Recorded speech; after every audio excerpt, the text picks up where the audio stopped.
김태효 차장님. 네. 김태효 차장님 뉴라이트세요? 아닙니다. 2007년 대선 당시 이명박 대통령 후보를 지지하는 뉴라이트 지식인 선언 100명 선언자 PPT 좀 보여주세요. 여기 김태효 차장님 이름 올리신 거 맞죠? 그때는요. 아니, 올리신 거 맞죠? 네, 이름은 올리라 그랬습니다만은 참석하거나 그 이후에 연결된 적이 없습니다. 뉴라이트 백인 선언, 지식인 선언 올리신 거 맞잖아요. 그죠? 네, 거기에는 같이 이름. 근데 왜 지금은 뉴라이트가 아니세요? 그 이후에 활동한 적이 없기 때문입니다. 뉴라이트라는 게 부끄러우세요, 지금? 뉴라이트라고 제가 그때 이름을 쓴 것은 네. 구태에 의한 우파 보수를 벗어나서 신선하고 참신한 젊은 우파 보수 지식인이 되자, 그래서 그 말을 듣고 이름을 쓰라 그랬던 그러면 겁니다. 뉴라이트는 지금 어떤 말로 쓰입니까? 그 이후에는 제가 모르겠습니다. 아, 몰라요? 네. 세상에 이 정부는 굉장히 재밌는 게 뉴라이트라고 평가받는 사람들을 다 정부에 갖다 쓰면서 아무도 본인이 뉴라이트라고 얘기하는 사람이 없어요. 그렇게 부끄러운 호칭입니까? 뉴라이트의 개념을 많은 사람들이 정치적으로 재단을 했기 때문이라고 생각합니다. 뉴라이트가 본인이 생각하는 뉴라이트 개념은 뭡니까? 지금도 같습니다. 혁신적인 깨끗한 우파입니다. 아, 지금 뉴라이트로 평가받는 윤석열 정부에서 뉴라이트로 평가받는 분들 데려다 쓰는 분들 혁신적인 젊은 우파다 이런 분들 데려다 쓰는 거예요? 제가 인사권자가 아닙니다만 예. 뉴라이트를 생각하고 인사를 하신 적이 없을 것입니다. 세상에 우리는 그러면 뉴라이트는 세상에 없는데 허상을 두고 국민들이 야당들이 뉴라이트 비판을 하고 있는 거라고 그 차장님은 지금 말대로라면 논리적 연관성 속에서는 그렇게 평가하시겠네요? 세상에 뉴라이트가 있습니까 없습니까? 뉴라이트가 많이 악용되었고 정치권에서 변질되었다고 생각합니다. 누가 악용했습니까? 그것은 알아서 판단을 알아서요? 부탁드리겠습니다. 누구요? 국민의힘입니까? 조국혁신당과 민주당입니까? 모두 해당한다고 생각합니다. 아, 국민의힘도 뉴라이트를 악용하고 계세요? 국민의힘 의원들이 굉장히 서운해하실 것 같은데, 자, 중요한 것은 일본의 마음이라는 말씀하셨는데 왜 이런 말씀을 하셨을까 너무 궁금해갖고 논문을 찾아봤는데 아까 논문에서 그런 말을 쓴 적 없다라고 하는데 PPT 좀 보여주세요.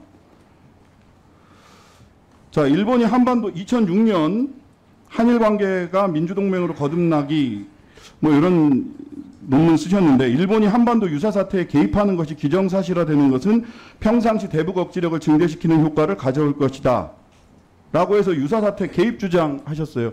이 개입이 뭡니까? 일본의 미국에 대한 후방 지원입니다. 후방 지원이다. 네. 자, 자위대가 주권 국가로서 교전권을 사용하지 못하는 사태에 영원히 있어야 한다는 논리는 대단히 편협하다. 이런 얘기도 하셨죠? 논문에서. 일본의 보통 국가화를 두 번째, 주장하고 있습니다. 예, 네. 일본에서도 찬반이 있는 소위 보통 국가화를 지금 주장하고 계시는 거예요. 그죠? 일본의 평화 세력들은 이 보통 국가화를 다 반대하고 있는데 일본의 일부 극우 정치인들 아베, 기시다 등이 얘기하는 보통 국가화, 교전할 수 있는 나라를 김태호 차장님이 2006년부터 주장을 하셨어요. 자, 조선일보 2015년 칼럼 여기에 일본의 마음이 나오더라고요. 일본의 마음을 단순하게 축약하면 약속하고 합의한 내용을 어기는 한국을 못 믿겠다는 것이다. 이렇게 얘기하셨어요. 그리고 이번에 중요한 것은 일본의 마음이다. 이렇게 이야기하셨어요. 저는 뉴라이트 백인 지식인 선언에 자랑스럽게 이름을 올렸다가 지금은 뉴라이트라고 말도 하지 못하는 분, 그리고 뉴라이트라고 평가받는 수많은 사람들을 중요한 역사기관이나 안보기관에 중용하고 있으면서도 그분들이 또 뉴라이트가 아니라고 이야기하시는 분, 4명의 안보실장이 바뀌면서도 안보실 차장으로서 단 한 번도 자리를 바꾸지 않는 분, 그래서 실질적 안보실장이라고 평가받는 김태호 차장이 대통령을 위하신다면, 대통령을 이렇게 정무적 어려움에 빠뜨리는 것을 걱정하신다면 스스로 물러나야 된다고 생각하는데 어떻게 생각하세요? 제 거취에 대해서는 제가 말씀드릴 처지가 아니라고 생각합니다. 네, 스스로 물러나시는 것에 대해서 잘 생각해 보세요. 대통령에게 얼마나 큰 부담을 주고 있는지. 자, 다음 PPT 하나 보겠습니다. 자, 한일 기본조약 제2조입니다. 한일 기본조약 제2조 뭐라고 써 있느냐? 1965년에 맺은 거죠. 1910년 8월 22일 및 그 이전에 대한제국과 대일본 제국 간에 체결된 모든 조약 및 협정이 이미 무효임을 확인한다. 여기서 이미 무효는 언제부터 무효를 얘기하는 겁니까? 지금 저것이 어떤 문건인지를 제가 잘 보이지 않았어요. 1906 안보실 차장이 이 문건을 몰라요? 한일 기본조약 1965년 네. 본인 국제정치학자 아니세요? 네, 계속 질문해 주십시오. 1965년 한일 기본조약 제2조입니다. 몰라요? 저게 뭔지? 여기 이미 무효라고 되어 있는데 네. 다음 PPT 보시죠. 이 이미 무효를 한국 정부는 1900년대나 1910년부터 당초부터 무효라고 해석하고 있고 일본 정부는 1945년 항복 때부터 무효라고 해석하고 있습니다. 역사적으로 굉장히 유구한 전통을 가진 논쟁입니다. 그때 잘 아시겠지만 무합의의 합의, 불합의의 합의라고 해서 각자 한국 정부는 당초부터 무효라고 해석하고 일본 정부는 1945년부터 무효라고 해석을 하죠. 1945년부터 일본 정부는 무효라고 해석을 하니까 이전에 한국 불법 강점을 전부 다 합법이라고 얘기하는 거고 그러다 보니까 강제징용 피해자들은 조선반도 노동자로서 그저 일본 같은 나라에 어디에 가 있었던 것에 불과하게 된 겁니다. 근데 이 사실을 모르신다고요? 어떤 문서인지도 몰라요?